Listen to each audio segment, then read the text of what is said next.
Good afternoon. When we met the other day, I said I might record a little video as a summary of what we talked about, and so I thought I'd do that so to give you a reference to go back when you are playing around or trying to get things in or really just getting your bearings within Lightroom. So I'm going to kind of talk through what we talked about the other day, hopefully in about 10 minutes or maybe 12 at the most, and give you a little bit of a reference to refer back to as far as a video goes. If you can't get a hold of me or just stuck and need some reference, maybe this will help. So I'm going to talk through the menus a little bit. I'm going to talk through importing, and that's kind of about as far as we got, but we'll kind of go through some of that. So as you can see here, we are in the library tab. There's a develop tab and map and book and slideshow and print and web, so you can see all that, but we're in the library tab. This is where we import pictures. Here's our import function. You can see my 2020 folders that I've imported over the course of 2020, where I've shot. You can see over here on the right hand side where I've got some of the menus open on the right hand side that are the keywords.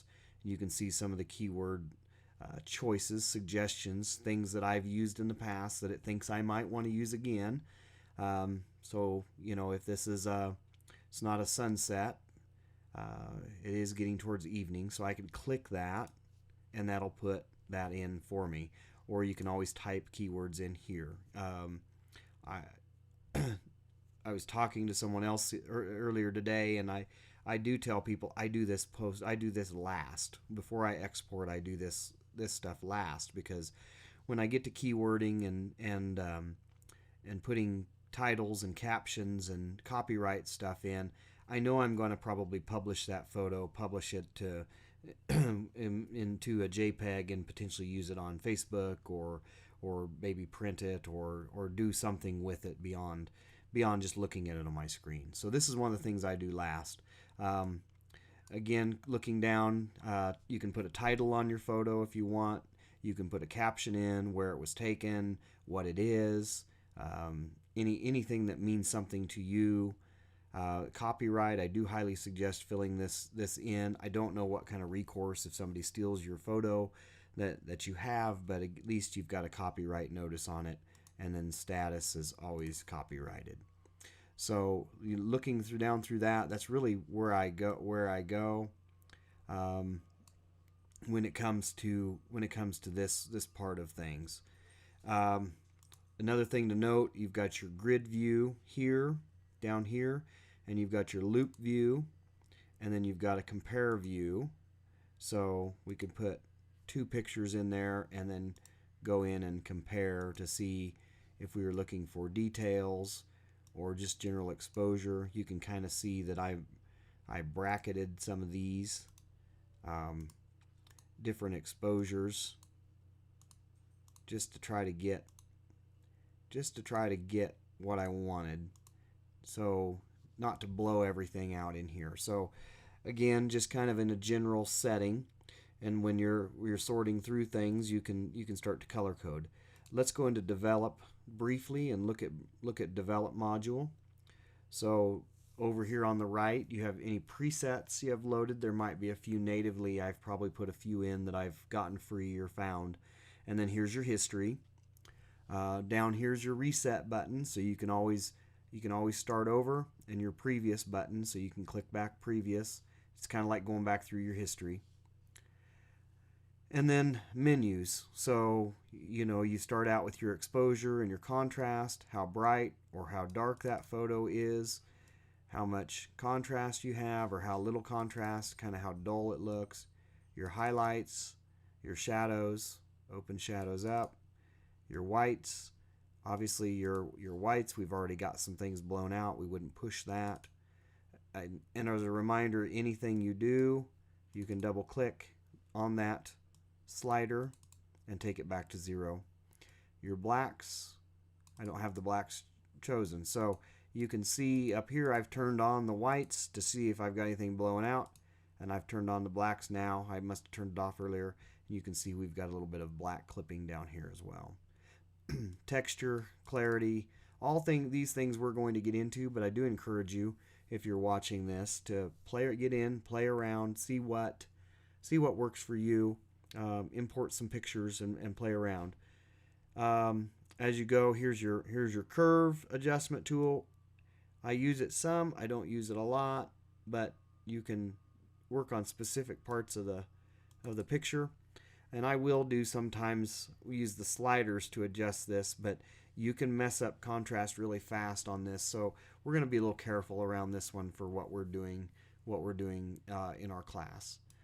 When you first open this tab, the hue, saturation, luminance, it may just look at have just one chosen. So you can go over here to all under the HSL tab.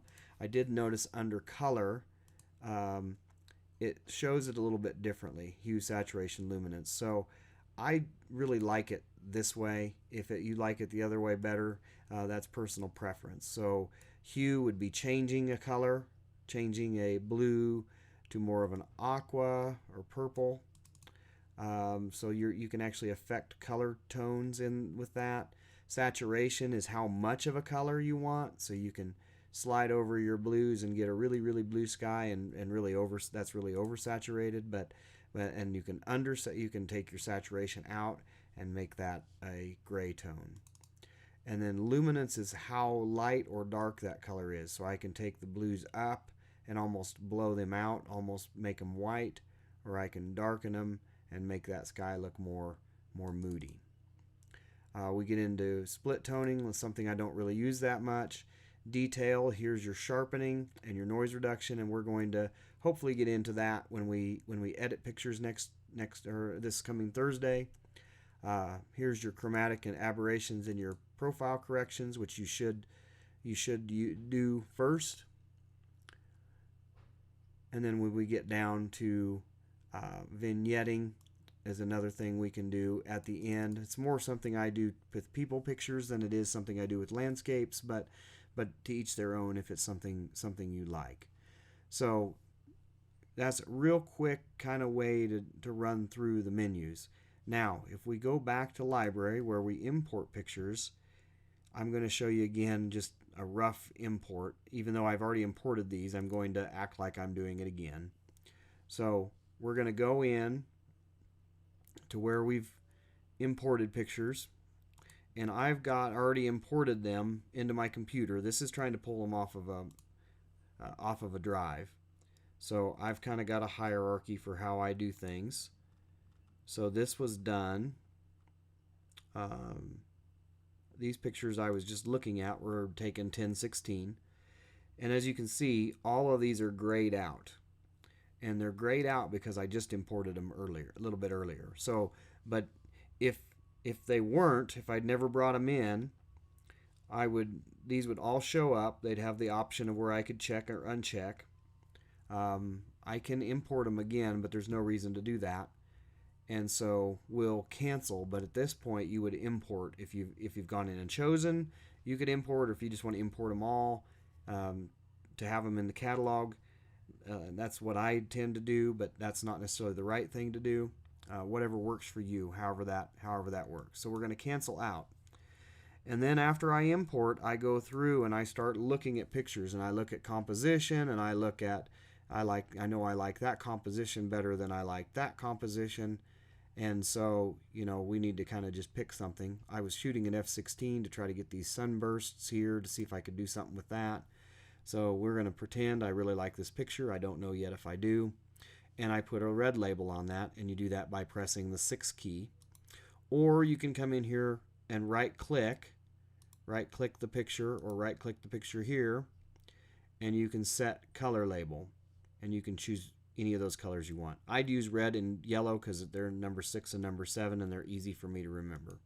So I've done that one, and then I took some pictures of a tractor. Maybe we'll see this one over here. Here I will just kind of scroll through these real quick. You can see one of my brackets. So this would be the This would be what my camera or what my meter thinks is the correct exposure. This is 1 stop or 2 stops underexposed, 1 stop underexposed, 1 stop overexposed, and 2 stops overexposed. And so I get to choose from those what will make the best picture. In this instance, because the light was good, it's probably going to be this one. So we'll select that, and then we played around with some sunsets at this old tractor we found on this ranch. Maybe not that one. Maybe that one, for instance. So we'll put a red label on that. So if we're done sorting pictures and we have our red labels, and I label them red for my first go through, so I might take 10 of these tractors and label them all red, and then I might narrow down from there and take some red labels off once I know I have them. And then so I see my red labeled now because I clicked the red photos with red label here, and then I can go into develop, and I can start to develop these pictures. And this is what I would encourage you to do if you haven't already, is to play around and develop a little bit, open up some shadows, and start to see what that can be. So you can see I'm starting to clip there. I've got some blacks going, got some clarity we're going to put in, and contrast, and start to see what that will look like. Just as a quick little raw edit. So I hope this has helped a little bit. If you get a chance to watch this before class next time, I'd love some feedback. I'd love to hear if you enjoyed this, if it helped you, if it's going to be a reference for you. I'm going to put it on YouTube so you have it as a reference. But here shortly, as fast as I can upload it and email you the link. But yeah, if you like this, let me know next week, and I can do another one as we go through. If it didn't do much for you, tell me that. Tell me what I could do better. But anyway, I hope you have a good rest of your weekend. I hope to see you next week, and I think that's everything.